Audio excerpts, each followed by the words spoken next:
What's up everyone, Salva here, and yeah, this is Pokemon Scarlet and Violet. So I just thought I'd be smart and get my movie and split it into parts, because I wasn't very happy with the way it released it about almost a year ago, right? I mean, Scarlet Violet's been out for a year, so I guess I'm allowed to do this. So here's part 1.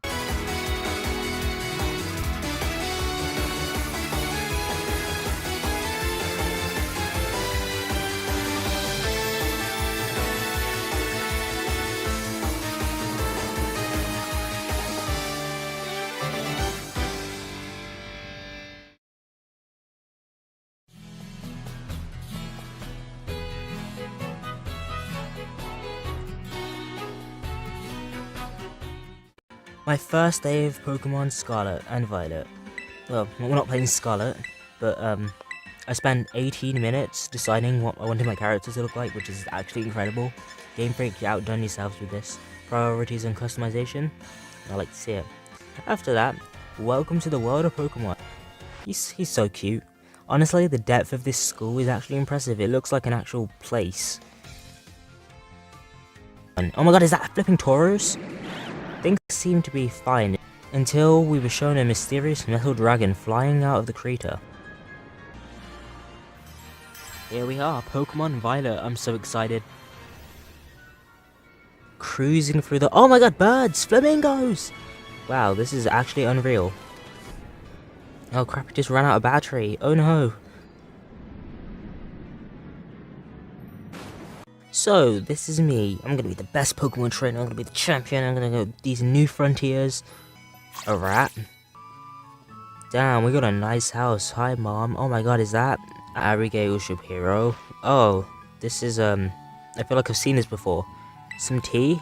Oh crap. Are we British? We won! Okay, we're gonna go and grab our hat. What in the Mickey Mouse of flipping— what the hell? This hat's ugly. This game is very slow at the beginning if you can't tell, so I might speed it up a little. Possibly breeze over the basic normal things. Oh crap, we're living in the house from Encanto. Oh, this power day and start— let's go! Hey, here we're introduced to the starters. We have the Weed Cat, Donald Duck, and the pretty sus Krog. After receiving our Rotom phone and the starters, we're able to walk to the house with them. I'm guessing this is Game Freak's way of telling us like, hey, now's your time to decide. They're all cute, and I agree, they are all very cute. Oh my god, it's the power of science, man. Glad they kept this. Yeah, I'm here now, I guess. Wait, where the hell they got— oh, what? Now's not the time to pick a bath, Quaxley. Sprig— okay, they're all literally just doing their own thing. Yo, who is that? And this is where we're introduced to Nimona. Laughable but inspiring character in love with battling. I really like that about her. She kind of reminds me of Sonic in a way, you know, always happy and not a care in the world for anything else. It's funny because her like friend theme sounds like the Sonic Adventure music. Is that just me?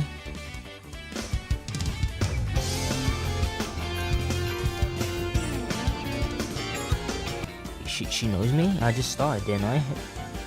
Trying to know? You know what, of course we'll be friends. She's nice, and apparently a champion. In this game, a champion works like a rank, so there's multiple people instead of just one. But I'm pretty sure there is like a top one, as we'll learn later. Well, it's that time. The starter pick time, and first of all I was going to pick the duck. You know, I really like the duck, but I feel like over the last couple months, my opinions swayed to more the cat. You know, like, something about it. I named the Majora after Majora's Mask because I think its Evo looks cool with the mask-ish. It's sort of— I'll get to it when we see it. Also, I spelt Majora wrong. Sorry all you Zelda fans. I don't play the games. Our first battle. This is where we're introduced to the first battle theme in this game, which sounds incredible. All the themes in this game slap. And when we get to them, I'll say how amazing they all are. Our first battle with Nimona goes about as usual as it typically does. Also get the Pokedex here, so we've got to catch them all. I definitely want to do that in this game. Making our way up after receiving a sandwich from my mom, we go to Route 1 Pokepath, where new Pokemon lie. Pokemon like this spider, which I absolutely hate, and poor me. Don't forget Lechonk. We're down, 300 more to go or something like that. There's like 400 in this game, right? Way to the lighthouse, we noticed something. Mysterious cry. As I go to investigate, I accidentally fall down the cliff and somehow survive. Oh, looks like our Rotom has airplane mode. Ah, he's so sad, but give him. Maybe he wants to watch some Silhouette. I'll give him my phone. Fortunately, we can revive him with the power of Subway. That doesn't makes happening. Oh, my Rhydon actually looks pretty cool, but I still think Rhydon looks cooler.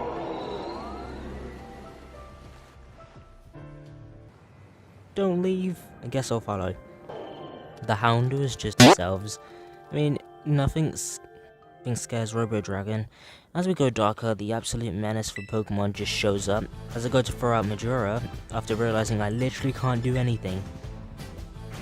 Houndour then lets out a furious cry, which pretty much startles me, but suddenly, the Robo Dragon decides to leap into action. Oh my god, character? Houndour then calls these like minions or something, and Miraidon decides to fight back, but it can't because I'm here. So we escape.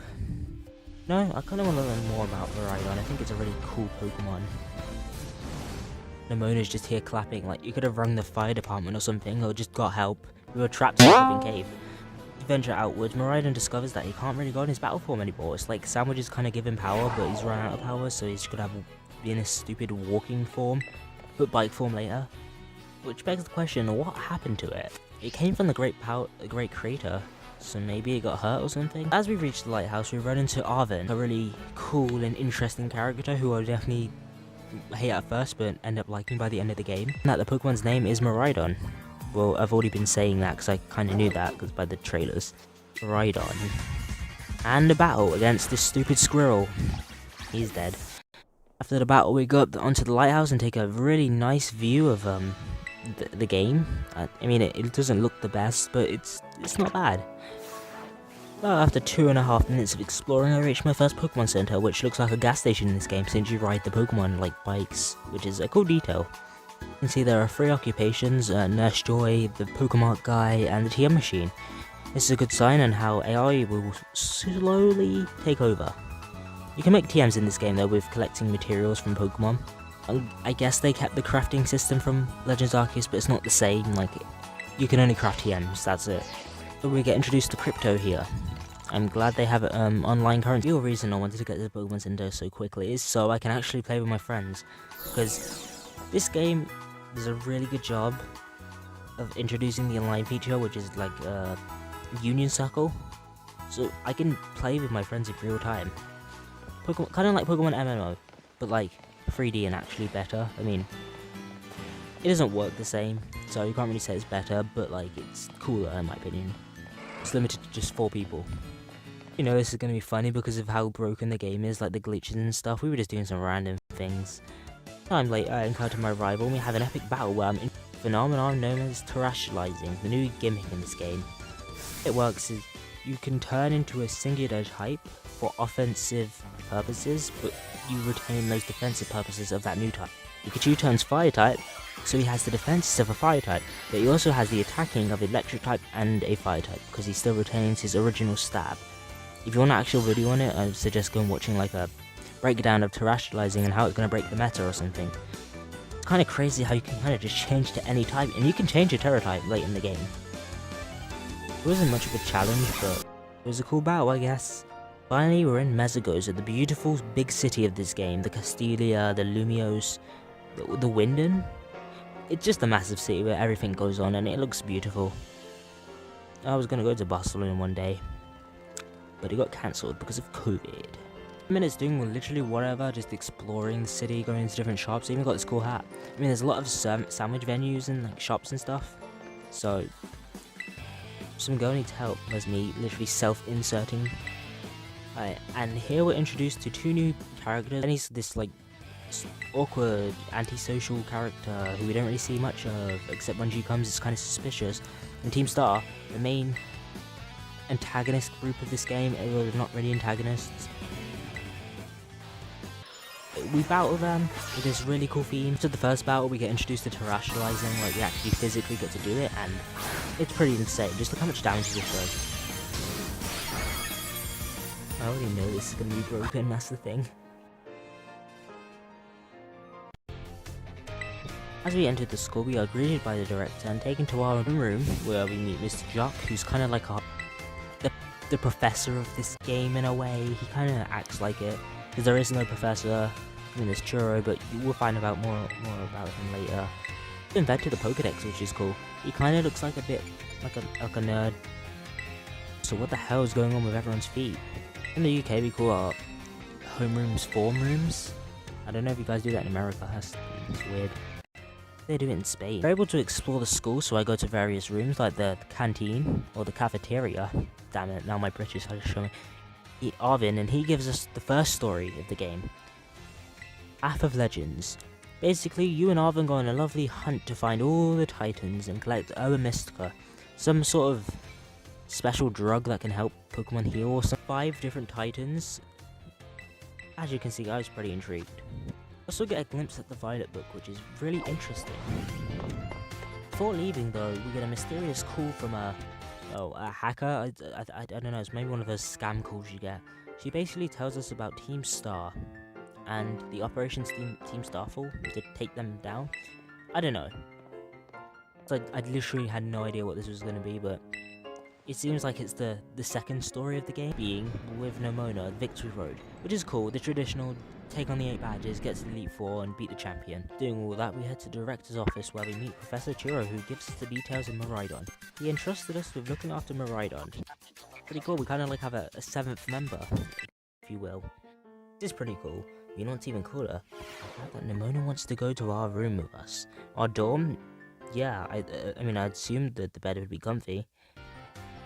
What? A couple days pass and we get the great assembly about the great outdoors and how we're going to go on a treasure hunt to find the One Piece, and this is pretty cool actually. It's like everyone's setting up their own adventure, you get to do whatever you want. It's time, the treasure hunt. Before heading out though, the unknown caller known as Cassiopeia? Cassopra? Cascarath? I'm at a loss. Informs us on the final path of this game, the Starfall Street. 5 bases, take them all out, and then you get to battle the boss or something. Finally, I'm on my Robo Lizard, and I can go out wherever I want, and this is the great selling point of this game, open world Pokemon. Do whatever you want, it doesn't matter if you want to do gyms, battle big legendary, no not legendaries, but big Pokemon, take on bases. It's a real open world RPG. It actually feels like a Pokemon adventure. Even this little tune, it feels unique and genuine. I actually really like it. Finally, free to explore the region of Paldea, free to explore to my heart's desire. From now on, I'll be splitting it off into chapters, starting with day 1. The first thing I wanted to try in this game was the new raids, and I really liked them. The concept in Sword and Shield was decent, but the execution was terrible, so I was hyped that they would be fixing it. And luckily it works a lot better. I'm sure there's still performance issues, but I think in general it works a lot better. Everyone goes in their own time, no waiting, no stupid annoying NPCs that throw out rock that just cosmic powers all game, not doing anything. None of that. But I was enjoying the raids. The next thing I wanted to try was surprise trades, wonder trades. I'm glad they're back. From X and Y, I used to love them. I would do this for hours and hours, and I finally can do it in this. I'm looking forward to doing Wonder Lock one day. That would be sick. Well, be a surprise lock, I guess. After that, I ventured on to the left side, where I explored the fields and eventually made it to Cortondo, the first location of the gym. Got the local subway. Oh my god, Sizzle! It is extremely relevant in this game. They provide like little perks like encounter powers and XP powers. It's going to be extremely helpful when trying to do like shiny hunting, or searching for specific Pokemon, or even grinding. A few Pokemon leading up to the first badge like Nacli, Charcadet, and Nimble. At this point I had no idea who would be using my team. The only sort of thing I wanted was Ceruledge and my starter of course, but apart from that I had no idea. 6 Pokemon is quite limited, but however, due to the nature of this game I feel like maybe I should have used more than 6 Pokemon. You see, you can pretty much open your boxes whenever, and it's open world, so there's more than just 8 gym badges. While surprise trading, I was able to get a Fuecoco, so I added it to the team, and with a few candies it evolved into Crocodile.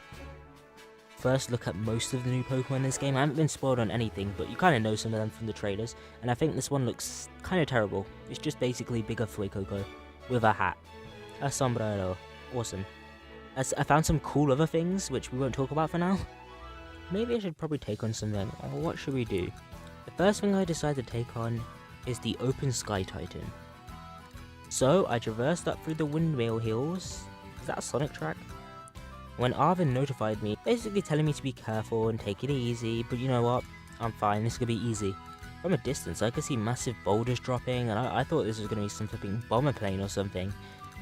I skillfully dodged all of them and made my way up to the top, where I encountered this menacing Open Sky Titan. Bombidil, this storm. This is actually really cool. I actually really like this Pokemon. No ideas of the level because they don't really tell you in this game, so I thought I was decently leveled. So it started with me, and as you can see, it didn't go well. I lost. Oh my god. This is my first death to the first thing. From this, I knew the game was going to be a lot different to other Pokemon games. Rather than following the specific level path that usually typical games, you know, like the first gym's like 20s, or next gym's for 20s or something again. This game, it works more like wherever you go, it's got a set level. And you could be under level, you could be over level. That's your problem. Deal with it. But I actually really like it. I'm kind of glad it doesn't scale, because that would take away from the difficulty. Maybe I should do something else first. So I head back to Court Hunter, where I take on the first gym. Shouldn't be too difficult since it's bug, and you know, bugs are usually the easiest, so how hard can it be? And it's like a bouncy ball. Oh my god, this is definitely a Pokemon game. Feels like a Sword and Shield challenge. After our first battle, Majora is able to evolve into Flogarato. I actually really like this. It's kind of like Puss in Boots, but like with a yo-yo, which is freaking I love it. I knew he was gonna stand up, but he still looks really cool. We beat the challenge, no surprise there, and reported back to the gym. It was time to take on our first battle. Oh, we're on the roof. This is... Oh god, I'm a bit nervous, even though I know we're going to destroy this. I've got Fuecoco in the back, but it's going to be scary. Oh my god, she's even got... But oh, wait a minute! I'm unironically annoyed, because you know why? You know, see that Vivillon form? That's the event form. And the event form was only given out in 2014 or something like that. So they decided to make that the national version of this in this game. So that's the basic one. Damn it! Anyway, our first battle with the Baker, Katie. She uses bug types. First Pokemon was a Nimble, followed by a Tarantula, who were basically living roadkill until Teddiursa appeared. If you don't know, in this game, the main aces of all the teams are actually not even the types that they use, but they tarot into the types. And that's a pretty cool detail. And it proves to be a challenge later down the line. Clay was doing great, but I decided to switch to Crocodile. He was able to incinerate that stupid little burr. With that, we won our first badge. In this game, to commemorate you getting a badge, you take a picture with the person you just got the badge. For example, we're eating cupcakes. I love cakes so much. Later that evening, I thought I'd try the Titan again, and maybe it will go differently this time. I mean, we have Nappy, right? So surely we do fine. If anything, I can always just use mine. You know what, I'm gonna make a rule, no using traded mons, so this little penguin guy I have, nope. After skillfully dodging the boulders again, I made it to the top, where the Great Titan, Bombadil, just hanging out in the sky dropping bombs on everyone, like surely this is a safety hazard. Started off with Pour Me again, hoping to pull off a nozzle, but was pretty much one shot. I decided to use Rock Throw, which just does a decent chunk of damage. However, I have to heal Nacli, so I switch out. This slays the rest of my team, resulting in me Terror typing. It's Terror time. I wonder how many times I can actually say that. Nacli is able to grab the kill. Except it doesn't really kill it. Instead, Bombadil kind of flies to its nest, breaks over a rock, starts eating these, I think this is the Herba Mystica. And then, oh my god, Super Saiyan Bird. And at the time Arvin arrives, and we have a double Nacli fight. And with the power of Terror, to beat the Titan. It's Terror time. Dead. That was actually pretty cool. I really like this mon. Once we beat it, once defeated, we went to the cave where it found the Herba Mystica. After close inspection, Arvin decides to cook up a meal, which is nice. We have a nice sandwich, we get the badge, and we give the sandwich to Miraidon, which heals him. So I'm guessing this is how you get the traversal elements of Miraidon, for example like swimming and flying. Here we get swimming, which is really cool. So we can go in the water now. That's neat. Every time he's on screen, I just get How to Train Your Dragon vibes. He's so cute. Oh my god, what the? As we leave, Arvin decides to have this little secret monologue, which tells us he's hiding something. Bro also calls and tells us that we can swim, which is funny how he kinda knew that. But hey, it's sick now because we can just do this. I decided to take a break from the game for now and just do some other things like cooking. That was something, oh my god. Exploring in the new areas. And run into a call with Arvin. He alerts us about another Titan, but I'm not doing that right now, I really don't want to. Eventually I make it to our Artisan, where the grass type gym leader lies, but I'm not battling him either, I'm just kinda going wherever. Although, if I was gonna take on this guy, I should probably go and get something to take him on with. I mean, sure, Crocodile is a cool Pokemon, and he's a fire type. However, I'd like to use a new Pokemon. A Pokemon we've already met before, a flying type. One interesting piece of art. Like, yeah. What does this guy do? Oh, Skyuber's man. Cool. Ah, Rockruff!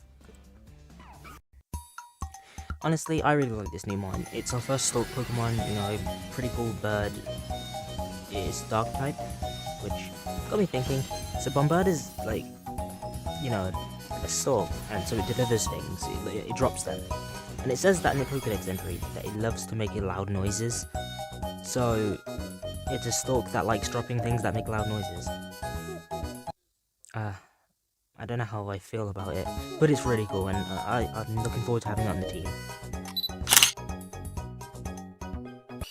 Shortly after catching it, this egg hatches into Quaxley.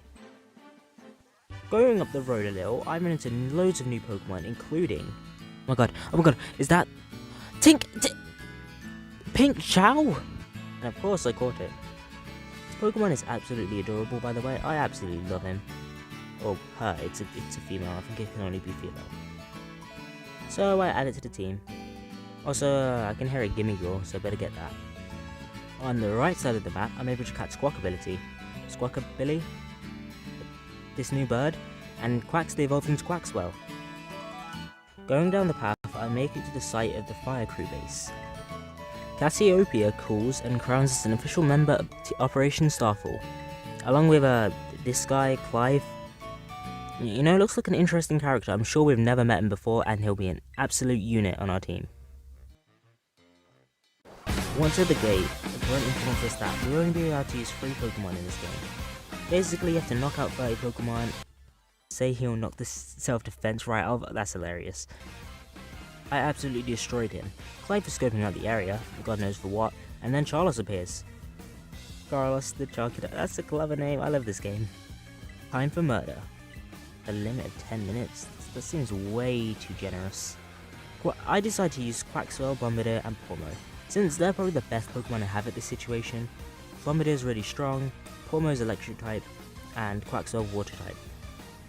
Let me be real with you, I'm not a fan of these segments, they're kind of really tedious, and you'd think they'd be cool, but they're really not. Once we killed 30, it was enough to drive out the boss of Team Star. Well, this segment at least. Star's Fire Crew Mela. Yo, this theme is fire, absolute fire, no, not even a pun intended. She leads with Torkoal. I start with Quaxwell, who terrestrializes and knocks out Torkoal. Next is the car. We all knew this was going to be a Pokemon, but they tried to hide it, but I appreciate that. This Pokemon is insanely strong, but it was no problem for me. When being the boss, you can learn a bit about their backstory, and it sort of gives this feeling of, well, actual character depth to these characters.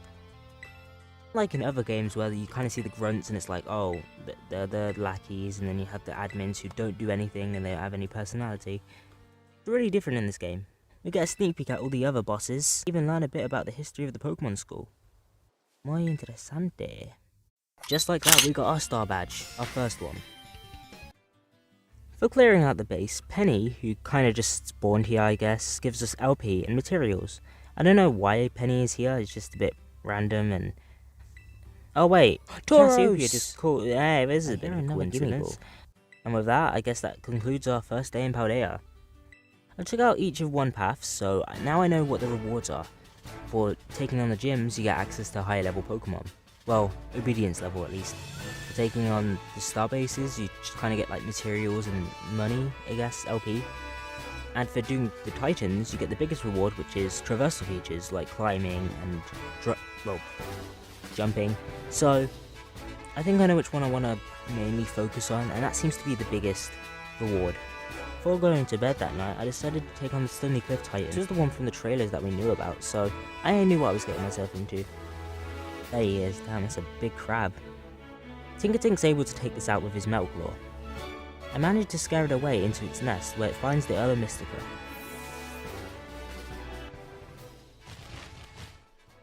But I just died, like I'm dead.